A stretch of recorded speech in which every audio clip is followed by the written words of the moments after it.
नमस्कार।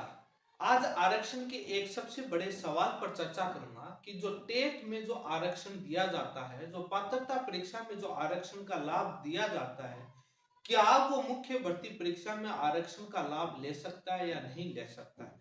सवाल बड़ा कॉमन है। टीईटी, टीचर एलिजिबिलिटी टेस्ट, आप नाम जानते हैं, शिक्षक पात्रता परीक्षा। अलग अलग राज्यों में इसका अलग अलग नाम रखा हुआ है। राजस्थान में रीट है, तो कहीं अलग राज्य में इसका दूसरा नाम है। एनसीटी ने इसका नाम टेट रखा है। सेंट्रल का नाम है, केंद्रीय जो सीबीएसई करवाती है उसका नाम है सीटीईटी, सी टेट। लेकिन सवाल आज का सबसे बड़ा कॉमन है, सब कई राज्यों में ये मुद्दा कई बार विवादित बना हुआ है। एनसीटी ने अपनी 2011 की गाइडलाइन में ओबीसी, एससी, एसटी, पीएच आदि आरक्षित कैटेगरी को 5% की पासिंग मार्क्स में छूट दी थी। उसके बाद एक विवाद हुआ कि कई राज्य सरकारों ने कहा कि आरक्षण का लाभ जिन्होंने स्टेट पासिंग मार्क्स में ले लिया, उसको हम मुख्य भर्ती परीक्षा के चयन में जो जहां पर आप मास्टर बनते हैं, टीचर बनते हैं, वहां आपको लाभ नहीं देंगे, क्योंकि आपका दोहरा लाभ हो जाएगा आरक्षण का। एक भर्ती में एक अभ्यर्थी को 2 बार आरक्षण का लाभ नहीं दिया जा सकता। ये एक बेसिक सवाल इसी के साथ और है दूसरा, कि यदि आप सीटेट पास करी है आरक्षण का लाभ लेकर, छूट का लाभ लेकर 5% का, बट आप दूसरे राज्य के हैं और आपने सीटेट पास करी और दूसरे राज्य में जाकर आप फॉर्म भर रहे हैं, तो वहां पर क्या आप उससे एलिजिबल हैं या नहीं। सपोज कीजिए, ये मामला मैं चर्चा कर रहा हूं, आप उत्तर प्रदेश या राजस्थान किसी राज्य से, आपने सीटेट पास करी 55% के साथ, बट आप DSSSB का फॉर्म भर रहे हैं दिल्ली सरकार की भर्ती का, क्या आप वहां पर योग्य हैं या नहीं। इस मामले पर सुप्रीम कोर्ट का क्या कहना है, वो भी इस सवाल पर चर्चा करूंगा, क्योंकि बहुत सारे राज्यों के छात्र 5% का लाभ लेकर सीटेट पास कर लेते हैं और दिल्ली के अंदर भर्ती होने वाले में, शिक्षक भर्ती परीक्षाओं में सीटेट माना जाता है, तो वो वहां पर योग्य है या नहीं, ये सबसे बड़ा सवाल होता है। और वो आरक्षण का लाभ वहां ले पाएंगे या नहीं, इस पर सुप्रीम कोर्ट का क्या कहना है। इस मामले में सुप्रीम कोर्ट क्या कहती है, ये सबसे अहम सवाल है, क्योंकि सुप्रीम कोर्ट ही ऐसे मामलों में नियम व्याख्या करती है, संवैधानिक और कानूनिक मामलों में।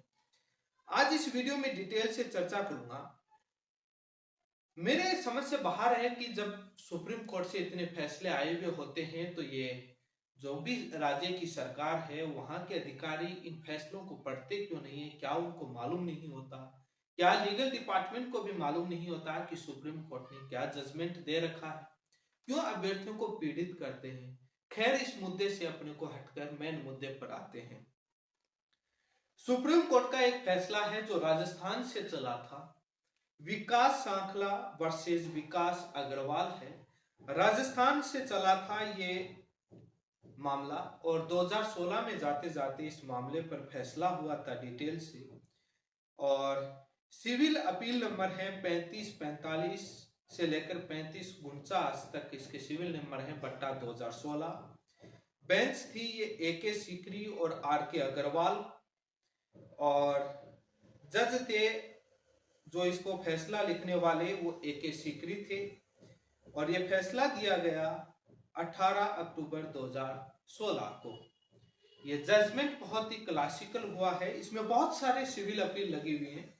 ये मामला राजस्थान से चला था, और शॉर्ट में चर्चा करते हुए आऊंगा कि सुप्रीम कोर्ट ने लास्ट के पैराग्राफ में साफ साफ क्या कहा कि क्या ये दोहरा आरक्षण है या नहीं। सुप्रीम कोर्ट का क्लियर कट एक लाइन में मैसेज क्या है। टेट जो परीक्षा होती है वो एनसीटी के द्वारा निर्धारित किया हुआ गाइडलाइन है 2011 में, और सभी राज्यों के लिए मैंडेटरी है, बाध्यकारी है करवाना शिक्षक भर्ती परीक्षा से पहले। इसमें मिनिमम जो पासिंग मार्क्स है वो 60% है। SC, ST, OBC, PH जो तमाम कैटेगरी को 5% की छूट दी गई। उसके बाद हुआ क्या कि राजस्थान में ये एक टेट का रीट नाम रखा जाता है, RTET उस समय नाम रखा जाता है, वहां पर मामला चलता है, और 23 मार्च 2011 को राजस्थान का वो मामला आता है जिसमें राजस्थान सरकार SC, ST, OBC एसबीसी को 10% और इन आरक्षित कैटेगरी की विडो और डिवर्स वोमेन को, विधवाओं और उनको 15% और पीएच को 20%, ऐसे करके 50% तक उन जिसके भी 50% आए उसको टेट पास कर दिया जाता है। मामला हाईकोर्ट में जाता है 6 अक्टूबर 2012 को, और राजस्थान हाईकोर्ट है वो राजस्थान सरकार के निर्णय को गलत ठहरा देती है, बट एनसीटी के निर्णय को जो 5% छूट दिया गया उसको सही ठहरा देती है। उसके बाद एनसीटी के गाइडलाइन पैराग्राफ 9 का उल्लेख करते हुए राजस्थान सरकार की दी गई छूट को अवैध बता दिया जाता है।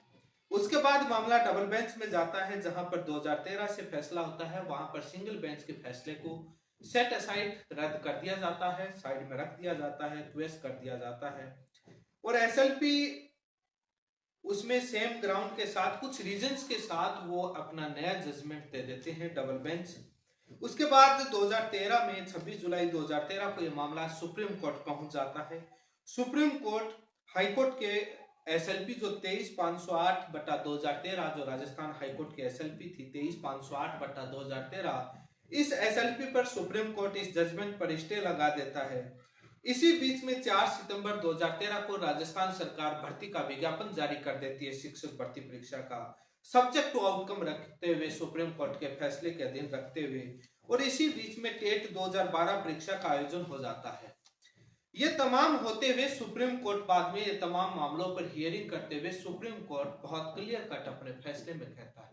उसका हिंदी अनुवाद और अंग्रेजी अनुवाद आपके ऊपर है। अंग्रेजी में ढंग से लिखा हुआ, हिंदी में मैंने लगभग एक कोशिश करी है कि सटीक अनुवाद करने की। जब थोड़ी बहुत त्रुटि हो तो आप अंग्रेजी वाला उसको पढ़ें। सुप्रीम कोर्ट ने अपने जजमेंट में साफ कहा है, it is clarified that concession of the passing marks in TET would not be treated as concession falling in the aforesaid category। Supreme court का ये साफ कहना है कि जो आपने टेट पासिंग मार्क्स में जो छूट दी गई है वो आपके आरक्षण का लाभ नहीं माना जाएगा कि आपने उस कैटेगरी से आरक्षण का लाभ लिया है। उन्होंने विशेष कंडीशन बताई कि एज, आपने जो वो छूट ली थी, उम्र या तमाम ऐसी रियायत का यदि आपने लाभ नहीं लिया है और आप सामान्य तरीके से 55% पर पास हुए, बाकी कोई एज से संबंधित उम्र या वो तमाम से संबंधित है स्पेशल क्राइटेरिया का कोई आरक्षण का लाभ नहीं लिया है, आपको मात्र पासिंग मार्क्स में छूट मिली है, तो आपको आरक्षण जो टेट में दिया हुआ जो 5% की छूट है वो आने वाली भर्ती परीक्षा में वो आरक्षण का लाभ काउंट नहीं होगा। आप आरक्षण का लाभ मुख्य भर्ती परीक्षा में ले सकते हैं। आपका चयन दोहरा आरक्षण लाभ वाली जो बातें कही जाती हैं सरकारों के द्वारा वो कोई दोहरा लाभ नहीं है, यानी जो पात्रता परीक्षा में दी गई छूट आरक्षित कैटेगरी को वो आरक्षण का लाभ नहीं माना जाएगा। वो एज ए पात्रता परीक्षा में दी गई छूट है, वो आरक्षण का लाभ नहीं माना जाएगा। इसका कहने का मतलब ये है कि टेट में आपके 55% पर आप पास होते हैं, जहां पर 60 है और आरक्षित कैटेगरी को 55, आप 55 पर हो जाते हैं, आगे आने वाली शिक्षक भर्ती परीक्षा आप पेपर देते हैं उसमें पास होते हैं, तो आपको जरूरी नहीं है कि आपको जनरल में रखा जाए। यदि आपके जनरल में सिलेक्शन नहीं होता है तो आप ओबीसी, एससी, एसटी जो भी आरक्षण की कैटेगरी है उसकी यदि उतने मार्क्स आते हैं तो आपको आरक्षण का लाभ मिलेगा। ये दोहरा आरक्षण का लाभ नहीं माना जाएगा। ये सुप्रीम कोर्ट की 2 जजों की बेंच बहुत साफ सुथरे शब्दों में कहा, और उसके बाद ये राजस्थान का मामला निपटा। लेकिन एक नया विवाद उत्पन्न और होता है जहां पर दिल्ली से उत्पन्न होता है। बेसिक सवाल ये सुप्रीम कोर्ट में जाता है ये मामला, और केट से दिल्ली हाईकोर्ट जाता है, दिल्ली हाईकोर्ट से सुप्रीम कोर्ट में जाता है। यहाँ 3 जजों की बेंच का मामला है, लेकिन ये थोड़ा सा इस मामले से जो मैंने पहले बताया उस मामले से थोड़ा सा अलग है। ये government of NCT Delhi versus Pradeep Kumar है, सिविल अपील नंबर है 5259/2019। ये 3 जजों की बेंच है, आर भानुमति जज साहब, एस बोपन्ना जी और हरी शेखरा रॉय जज साहब। ऑथर है इस जजमेंट के जो हरी केगरा जो रॉय जज साहब है ये है। हाईकोर्ट के जजमेंट को ये सेट असाइड कर दिया जाता है। ये जजमेंट आता है 24 अक्टूबर 2019 को। लेकिन ये जो government of NCT Delhi versus जो प्रदीप कुमार है, ये प्रदीप कुमार का थोड़ा केस राजस्थान वाले से अलग है। ये केस अलग कैसे है, आपको मैंने शुरुआत में एक लाइन में बताया था कि ये प्रदीप कुमार दिल्ली का निवासी नहीं है, अदर स्टेट का है, बट ये सीटेट पास है। बट सीटेट में वो पास आरक्षण का लाभ लेकर है, ओबीसी कैटेगरी से, और 55% से पास होता है, और 5% का आरक्षण का लाभ लेकर सीटेट में ये पास होता है। बट ये दिल्ली का नहीं है। आपको पता है कि राज्य सरकार की भर्ती में उसी राज्य का निवासी होता है, तभी उसी को आरक्षण का लाभ मिलता है। बट ये दिल्ली का नहीं है, तो वहां पर दिल्ली का नहीं है, तो दिल्ली के अंदर ये जनरल कैटेगरी में आता है। बट दिल्ली सरकार का कहना है कि ये अयोग्य है, ये पात्रता परीक्षा पास नहीं मानेंगे, क्योंकि इसने जो सीटेट पास की है वो 60% अंकों के साथ नहीं की है, क्योंकि ये बाहरी राज्य का है, इसको 60% चाहिए। इसने 5% का लाभ लेकर ओबीसी से पास किया है, तो यहाँ पर ये उसमें काउंट नहीं किया जाएगा, क्योंकि ये राज्य सरकार का निवासी नहीं है, तो यहाँ पर हम कैसे काउंट कर लें। ये एक नया इश्यू क्रिएट होता है। राजस्थान वाला तो राजस्थान के निवासियों का ही था, तो वहां पर वो चीज कह दी। अब ये आया कि दूसरे राज्य का है, हालांकि सीटेट वाला पास है, केंद्र सरकार की केवीएस एनवीएस भर्तियों में यदि वो दे तो उनके लिए वो दोहरा आरक्षण का लाभ नहीं होगा। बट दूसरे राज्य में जाके दे और सीटेट में आरक्षण का लाभ लेकर, तो वो क्या है। इस पर सुप्रीम कोर्ट की 3 जजों की बेंच कहती है कि जो अन्य बेसिक जो कॉन्सेप्ट है वो मैंने बता दिया।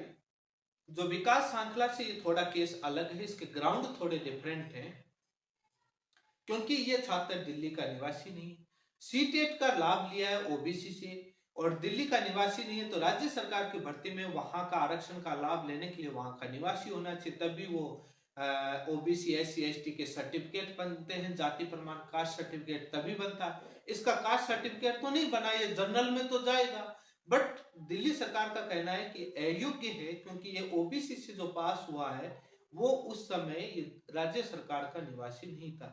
अब ये इश्यू वहां पर आता है जहां राज्य सरकारें सीटेट के बेस पर भी शामिल कर लेती हैं अपने राज्य सरकार की टेट के अलावा, तो वहां पर ये क्रिएट हो जाता है। दिल्ली के अंदर होता है, केंद्र शासित प्रदेशों में। तो इस पर सुप्रीम कोर्ट की 3 जजों की बेंच ने कहा कि विकास श्रृंखला का जजमेंट सही है, बट इस केस के प्रेजेंट और फैक्ट अलग हैं, इसलिए हम इसको यहाँ पर कंसिडर नहीं करेंगे। ये यहाँ पर योग्य नहीं है, ये यहाँ पर आरक्षण का लाभ नहीं ले सकता, और ये जनरल में भी नहीं जा पाएगा, क्योंकि जनरल की मेरिट है वो बाद में उसके साथ वो जो कॉम्पिटेंस है उसमें कमी हो जाएगी, डाइल्यूट हो जाएगा। तो उन्होंने कहा कि आपको यदि सीटेट में ओबीसी का लाभ दिया यहाँ नहीं है, तो ये विकास श्रृंखला से केस अलग करते हुए और गवर्नमेंट ऑफ एनसीटी की दिल्ली की जो सिविल अपील को अलाउ कर दिया, हाईकोर्ट के जजमेंट को क्वेश्चन कर दिया, सेट असाइड कर दिया। अब इसका मतलब कि सुप्रीम कोर्ट का ये साफ कहना हुआ कि यदि आप बाहरी राज्य के हैं तो आपको यहाँ नहीं मिलेगा। अब आपके ये कॉन्सेप्ट समझ में आया होगा कि दोहरा आरक्षण का लाभ नहीं माना गया है, बट जिस राज्य में ये केंद्र शासित प्रदेश या कई राज्यों के अंदर सरकारें सीटेट को अपने शिक्षक भर्ती परीक्षा के लिए उसको आधार मान लेती हैं कि सीटेट जो पास किए वो भी शामिल हो सकते हैं। अब उसमें उस राज्य के जो छात्र सीटेट पास किए हुए उनके तो कोई दिक्कत नहीं होती, क्योंकि वो वहां का निवासी हैं, तो कास्ट सर्टिफिकेट जाति प्रमाण पत्र पेश कर देंगे। बट जो बाहरी राज्य के आते हैं तो वहां समस्या आती है। जैसे राजस्थान की भर्ती है, यहाँ पर सीटेट अलाउ कर दिया, सपोज कीजिए, एक बार सोचिए, तो बाद में सीटेट यहाँ पर मध्य प्रदेश हरियाणा का छात्र आके पास पेपर देता है, बट वो ओबीसी या एससी एसटी का है, उसने 5% का लाभ लेकर सीटेट पास करी, वो यहाँ पर आया, यहाँ पर आने के बाद वो पेपर देता है, तो बाद में वो योग्य नहीं माना जाएगा, क्योंकि जो पास हुआ है वो केंद्र सरकार का है। सीटेट आपको मालूम है कि वैसे केंद्र सरकार के लिए, राज्यों के लिए एनसीटी का प्रावधान किया, बट राज्य सरकार मान ले तो कोई उसमें ऐसा प्रावधान नहीं है कि एनसीटी वाले को वो सीटेट को मान नहीं सकते, वो उनकी पॉलिसी का मैटर आता है। तो बाद में ये विवाद चला, तो वहां का निवासी होना चाहिए, तो इसमें दोहरा आरक्षण का लाभ नहीं माना गया है। जो गवर्नमेंट ऑफ एनसीटी दिल्ली वाला जो प्रदीप कुमार वर्सेस प्रदीप कुमार वाला जो मामला था, उसका जो फैक्ट और ग्राउंड था वो विकास श्रृंखला वर्सेस विकास अग्रवाल से कनेक्टेड और मैटर से अलग था। क्योंकि वहां एलिजिबिलिटी पर प्रश्न चला गया कि ये योग्य है या नहीं, क्योंकि ये सीटेट जो पास हुआ है 50% के साथ, जो 55% के साथ जो पास हुआ है टेट परीक्षा में पास लेकर, लेकिन एक नई विवादित कैटेगरी आ जाती है कि जब आप उसको दोहरा आरक्षण का लाभ नहीं मानते हैं तो बाद में उसको आप आगे मुख्य चयन भर्ती परीक्षा में भले ही वो दूसरे राज्य का है तो आपने उसको इनएलिजिबल कर दिया, तो इसका मतलब वो दोहरा आरक्षण का लाभ तो आ गया कि क्योंकि वो, लेकिन वो ग्राउंड अलग हो जाता है क्योंकि उसने जो लाभ लिया अदर स्टेट का मामला आ जाता है, सेम स्टेट वाले में कोई दिक्कत नहीं होती। अभी हाल ही में महाराष्ट्र के अंदर एक जो कैंडिडेट ने जो कट ऑफ भेजी है वो आपके स्क्रीन पर है।